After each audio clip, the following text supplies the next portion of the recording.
Star GK23.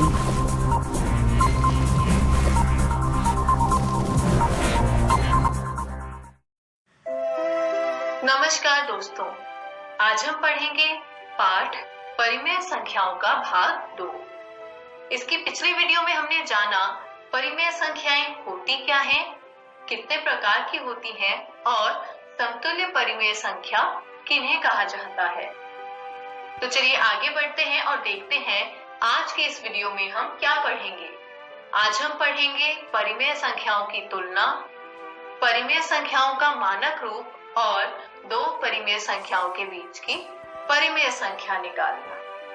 तो चलिए आगे बढ़ते हैं पहले विषय के साथ और जानते हैं कि परिमेय संख्याओं की तुलना की किस तरीके से जाती है।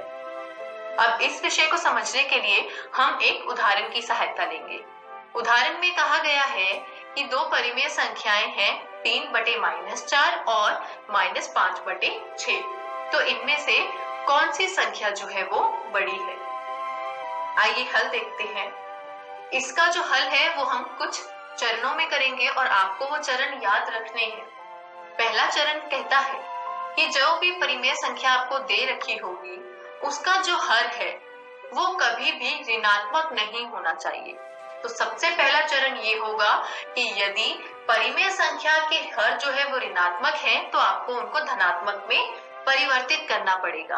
अब यहाँ -4 दिया है, तो यदि मुझे इसको धनात्मक बनाना है तो -1 से गुना करना होगा।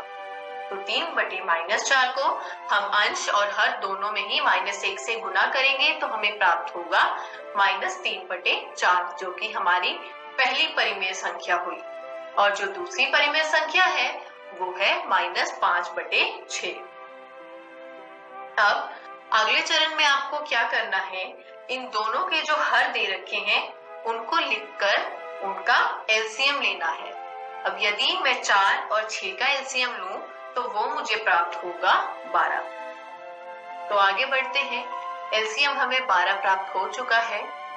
तीसरा चरण ये कहता है कि जो भी आपकी संख्याएं दे रखी है उसका जो हर है वो एलसीएम के बराबर होना चाहिए। तो आप क्या करेंगे, अगर हमें 12 बनाना है तो 4 को 3 से गुना करना होगा। अब केवल हर में तो नहीं कर सकते, तो अंश और हर दोनों में ही गुना किया। इसको गुना करने पर हमें प्राप्त हुआ -9/12। अब हमें जो दूसरी परिमेय संख्या हमारी दे रखी थी -5/6, उसका जो हर है उसको भी 12 करना है और 12 करने के लिए हमें 6 को 2 से गुना करना होगा। यानी जब आप 2 को अंश और हर दोनों में गुना करेंगे तो आपको प्राप्त होगा -5 × 2 -10 और 6 × 2 जो हुआ वो हुआ 12। तो चलिए अब आपको दो परिमेय संख्याएं प्राप्त हो गई, -9/12 और -10/12। तो आप यहाँ देखिएगा गौर से अगले चरण में कि जो दोनों हर हैं वो तो आपस में बराबर हो गए हैं, ये भी 12 और ये भी 12। अब सवाल ये उठता है कि जो -9 है वो क्या है, -10 से बड़ा है, यानी जो संख्या होगी वो -9/12 बड़ी होगी -10/12 से।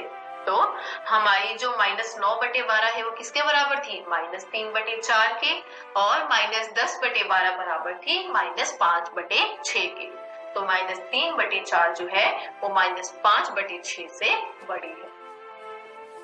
आइए आगे बढ़ते हैं और देखते हैं अगला विषय, परिमेय संख्याओं का मानक रूप। अब आपके सामने एक परिमेय संख्या दी है 3/4। परिमेय संख्याओं के मानक रूप में एक ध्यान देने वाली बात यह है कि उस परिमेय संख्या का हर जो है वो कभी भी ऋणात्मक नहीं होता, हमेशा धनात्मक होता है। तो यहाँ जो हर है वो 4 है जो कि धनात्मक है। अब अंश 3 है और हर जो है वो 4 है और इनका HCF जो होता है वो 1 होता है। तो यदि आपकी पुस्तक के अनुसार कहा जाए तो एक परिमेय संख्या मानक रूप में व्यक्त की जाती है यदि उसका हर धनात्मक पूर्णांक होता है और उसके अंश और हर में 1 के अतिरिक्त कोई सार गुणनखंड नहीं होता। तो यहाँ पर अंश 3 था और हर 4 था, इसका सार गुणनखंड जो है उसमें 1 के अलावा और कोई संख्या नहीं थी, यानी ये संख्या जो है वो मानक रूप में है। आगे बढ़ते हैं, देखते हैं एक और उदाहरण। आप बताइए कि ये जो 6/8 है, क्या ये एक परिमेय संख्या का मानक रूप है? यदि है तो कैसे, और नहीं तो कैसे?